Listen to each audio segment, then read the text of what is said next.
Most entrepreneurs fear competition. What if I told you that your competitor might just be one of your biggest growth partners? Some of the fastest growing SMEs in Africa today are thriving in very competitive markets. Why is that so? Because they know how to learn from the heat. My name is DJ Adebusoye. I'm a partner at Sayal Capital. I'm also the author of Scaling for Success, Empowering African SMEs. I want to talk a little bit about competition and why embracing competition might want to be one of the best things to happen to you as an entrepreneur. My daughter asked me a question recently. We were having a conversation and she said that, Daddy, I'm not actually sure, even if I want to start a business, what is then to start? Because it looks like everybody's doing everything that is reasonably possible now. And I smiled. I said, there's always an opportunity to do something. In fact, my exact response was, there are companies that we start today as we are speaking and will grow to become a unicorn in the market.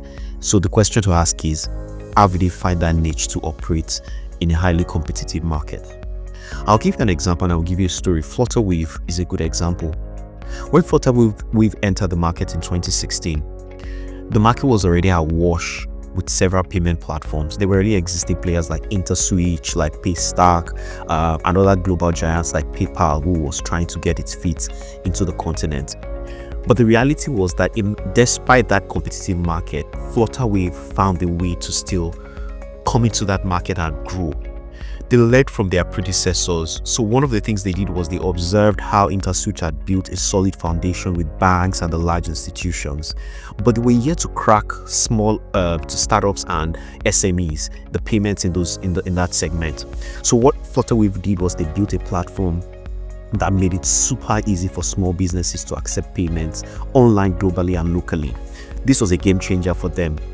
They focused on integration, they focused on scale. They looked at the big players like Stripe, like Square, and they saw how they developed, they built their developer communities and strong APIs. So they also leaned into that. They made integration super easy, learning from the local and the global competitors. And they also formed some very strong, interesting partnerships. So one of the things they did early was they expanded also into Kenya, into Ghana, into South Africa, when most of the other payment platforms were staying and holding on to the Nigerian market.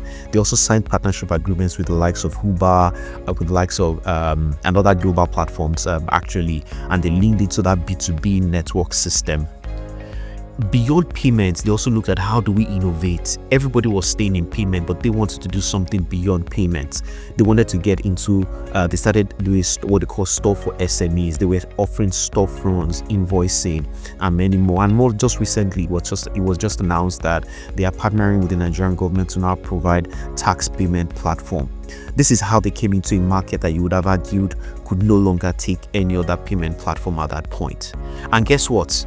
When they did that, you would have thought that, look, Africa FinTech is already fully, everything that can be done has already been done. There's nothing else to be done.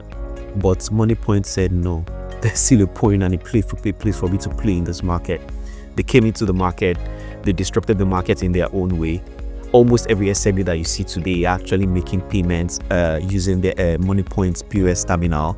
The company has grown to become another unicorn in the fintech space. What does that tell you? When your market is getting highly competitive, you're an entrepreneur, you're providing solution to a problem, and you're playing in a niche, and you see more people coming into that market. What that tells you is that there is market demand. Competition reveals market demand in more situations than not. If competitors exist, it means that there is a real opportunity that you are looking at. There is growing demand for one reason or the other, increasing willingness to pay from the customers, and also there's increasing market value for whatever that solution is. There's a gap that needs to be met. There's a yearning from the customers that they want a solution. Either the solution is being met, not completely, or the solution is so vast that it's not being holistically addressed. The time when you see competition is nowhere to back off, but it is when to double down because you are onto something. So the question is, why do entrepreneurs actually fear competition? The reality is that there is a misconception that most entrepreneurs have, which is, if competitor enters my market, I'll lose customers. And I think they're right in a way to be worried about that, because if you don't learn and you don't address competition in the right way, you will lose out if competition comes into your market. But if you learn from them, if you address and approach competition with the right perspective and in the right attitude, you will gain from competition, because with competition comes potential for price wars, customer switching, from one provider or one supplier to another. One thing I've seen across all my engagements with several SMEs, sitting in pitching events where people are pitching their businesses for investment, is that entrepreneurs are dismissive of competition. You'll be shocked, and then I don't even think you'll be shocked. I think many of us are aware. You just need to sit in a pitching competition and you need to see people present their companies. One of the parts I like most is that table where they talk about most entrepreneurs talk about their businesses, they talk about different offerings and where their own competitive advantages. And always, more often than not, you realize that they always have everything green, and then every other competitor, they will have one or two places that are red in terms of they are not meeting that market need, but they are putting all that market needs. And I just laugh, but I say, yes, this is the attitude of most entrepreneurs, and I mean rightfully so. They can approach the business and the landscape in that manner. But if you want to be true to yourself as an entrepreneur, you realize that is not really the case. Yes, you have one or two competitive advantages, but the reality probably is that every other player in the market, they have that advantage as well. Or maybe you're even providing something to the market that the market does not need, and because they have been in the market long enough, they already have addressed that fact that the market does not want what you're providing. So I'm not saying that you shouldn't have the competitive advantage. It is good, but I'm saying that many are dismissive of competitions. I recall a time when at L&Z, when we had L&Z, L&Z's product that I talked about in the last video, super good, great product, quality product. But one of the things that the founder of L&Z did at that point was, because of the very good quality of the product, somewhere in the mindset it was like, look, we're the best product in the market. Customers just need to try us. They will take our product. We are light years above competition. Maybe or maybe not, but the reality was that when we did a market testing, yes, the customers liked the product. Blind test, the customers liked the product. They selected L&Z's product as one of the best. But when we were asked to name the product that they had just tasted, they mentioned one of the biggest brands in the market. So no matter how much you dismiss competition is real. And one of the first ways, I will talk about that shortly, to learn from them is to embrace it. If you dismiss it, then you are already at the wrong side of the receiving end from the competition in that market. Let's talk a little bit about the benefits of what are some of the hidden gems that comes with competition. I'm a big fan of football. I love football. I'm a Liverpool fan. Unfortunately, none of the football players from Liverpool has grown to become maybe one of the GOATs. It's arguable, but two people I like talking about a lot is Messi and Ronaldo. Those guys, I believe, and I'm willing to be proven wrong here, those guys I believe would not have been as good as they are, or as they have turned out to be, if it was just one of them and the other one was not around. I think they pushed themselves. The thought of Ronaldo made Messi better. The thought of Messi made Ronaldo better, and both of them actually came out at the right side, at the better side of that equation. The same thing with Coca-Cola and Pepsi. If you look at the ongoing rivalry between Coca-Cola and Pepsi, this rivalry has been around for decades. And I can tell you that Coca-Cola is better because of Pepsi. The same thing, Pepsi is better because of Coca-Cola. These are people that have learned to harness the power in competition. I remember one interesting advert, I think it was BMW and Mercedes-Benz, that were actually congratulating themselves and say thanks for being around because it made me better, something like that. And that's one of the hidden gems of competition. It forces you to innovate and it sharpens your business model as a company. There's no way around it, and you have to find better ways to serve your customers. You have to stay close to your customers. You have to understand their needs. You have to go into their houses. You have to stay in the shop with them. You have to ask them questions. And ultimately, how do you grow a business that will last and will stay the time if you do not do those things? But when you have competition at your tail, it keeps you on your toes. It forces you at some point to define for yourself a niche that you can focus on rather than being everywhere. A good example is Netflix.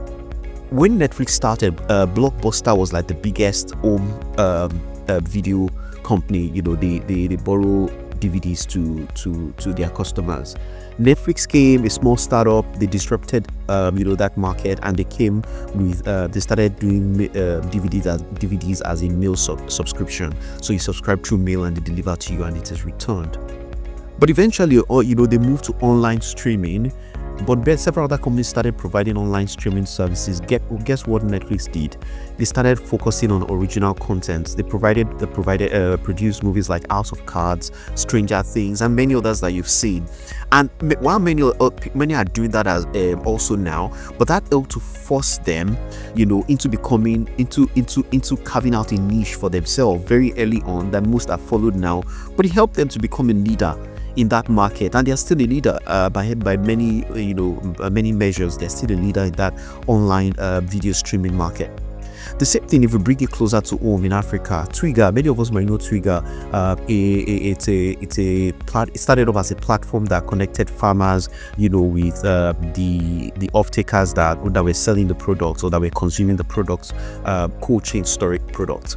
But very quickly they realized that they had to innovate beyond that, because one, that model was not as it was working, but there were many other people were coming into that space, and there were a lot of frailties in that space, and they transitioned and innovated themselves to build a logistics and cold chain capability so that they can control more of that value chain. What did that lead to? Improved efficiency.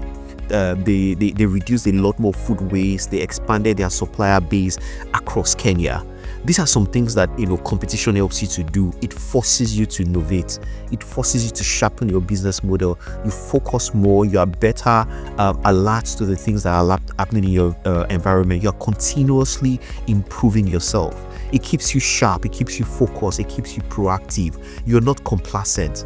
You track your metrics closely, because it is in there that you find the gem that separates you or that keeps you one step ahead of competition and just keeps making you better. It helps you to onboard the best people, because they see you are innovating, you are creating something, and they want to be part of it. It keeps you customer centric. It helps you to build a strategic discipline. These are some of the benefits, hidden gems or benefits that competition can bring to your business. So a competitor is a free consultant in every sense of the word that keeps you humble and hungry. So how do we harness the competition? It's there. It's a growth tool for you. Like I said, it's a free consultant that helps to keep you hungry and humble. So how do you get the best of it? Like I said earlier, the first thing is you need to embrace it. You can't be dismissive of competition. You have to take it as it is what it is. I embrace it. It exists. They probably do something better than I am currently doing. I talked a bit about Sam Walton in the last video, and I particularly like Sam Walton quite a lot because of some of the things he did during his time as when he was alive with Walmart. As a CEO, Walton spent 80% of his time out in the field and 20% in the office doing whatever a CEO does from the office, because he realized that he had to be out there learning and seeing what competition is doing, particularly competitions like Target. Then he was always in their store. He was seeing how do they arrange their products on the aisle, how are their aisles arranged, what are the how the customers when they walk in, what is the pathway through which they walk. And competition teaches you have to be there seeing what they're doing. Otherwise you just be reliant on your own wisdom or your own knowledge and your own innovation. But when competition is out there, they bring an additional benefit for you to see what they're doing. So study them, learn what they're doing right, and learn what they're doing wrong there as well. See what you can improve on and bring it back to your business. Don't be afraid to do that. Why reinvent the wheel if somebody has done something already? It helps you also to, you have to also differentiate yourself. So sometimes when you look at what competition is doing, you just don't embrace some you embrace, some you say, okay, I can do something a little bit different for what they are doing. I can tweak this a little bit here, I can tweak that a little bit there. And it helps you to create something completely different from what competition is doing. And where possible, collaborate with your competitors. There's opportunity for strategic partnerships, even with people that are your competitors. There's a popular saying, if you cannot beat them, join them. And that's reality. In business, if you realize there's a competitor that is strong, look for ways to become a partner. I was speaking recently to a lady that runs a luxury gift company and in Nigeria, and one of the biggest concerns she had was that there are a lot of bigger global players who provide such luxury gifting platforms, and people they ship products into places like Nigeria and other places. And one of the things I told her was, if possible, why didn't you find a way to partner with them? You can white label for them. Instead of them having to ship products into the country, if there's a way you can create unique luxury gifts and tell them that, look, don't worry, I'll partner with you. You do all the marketing, do all the market creation, and then I will produce products and I'll white label for you, and it will be delivered under your brand. You can argue and say, oh, but my brand is unknown. My brand, it doesn't matter now. Today, it doesn't matter. And the reason why it doesn't matter is you have to be alive and surviving long enough to be able to make your brand known. What's the point of your brand being known today and it's gone tomorrow? But at that point, when, for example, she's doing that work of creating the white label products for them, she begins to study what they are doing, how are they marketing, how are they doing, how are they reaching the customers, what's the feedback mechanism from the customers, what are the dynamics by which they are using to reduce their cost, their overheads, become a global player. But you are doing all that learning with them while you are still making money, because you're working with them in producing the white label product. So there is opportunity for you to collaborate. Summarily, what I'm saying is, don't fear competition. Embrace it. It might just be the fire your business needs to truly grow. Thank you so much for listening. I would really like to learn how you responded to competition in your business, or you are responding as it is. So please drop a comment to tell me about how you've been responding to competition in your business, how you've embraced it, and the things that you have learned from it. And I'm also inviting you, to subscribe to the channel. We break down real issues like this to help African SMEs thrive. Thank you very much.